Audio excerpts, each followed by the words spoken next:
খাচ্ছেন? চালে কাঁকড় নেই তো, তাই একটু নিশ্চিন্তে ভাত খাচ্ছি ভাই। বলি হাতটা ধুয়ে ফেলুন, আর বৌদি আর বুবাইয়ের হাতটা ধরে রাজপ্রাসাদের কাছে চলে আসুন। আমরাও রাজপ্রাসাদে আসছি। কেন রে, রাজপ্রাসাদটা আমাকে হ্যান্ড ওভার করা হবে বুঝি? না, আসলে পৌলমীকে নিয়ে সূর্য পালিয়েছে, তো ওর পেছনে লোক লেগেছে। ওরা যাকে পাবে তাকে খাবে, ও আপনাকে পেলে আপনাকেও খাবে। ছেলেটা কি আমাকে টেনশন ছাড়া আর কিছু দেবে না? দাদা, সে আর নতুন করে বলার কি আছে?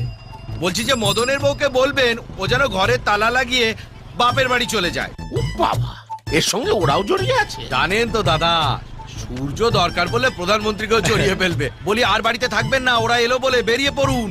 অফ, সরকারি কর্মচারীরাও এত ট্রান্সফার হয় না। সুমনা, আমি রেডি। রেডি মানে? তোমার মুখে টেনশনের কথা শুনে বুঝতে পেরেছি সূর্য আবার একটা ভালো কাজ করেছে। আমাদের বাড়ি ছাড়তে হবে। আমি মাঝে মাঝে ভেবে পাই না কার ওপর বেশি রাগ করব।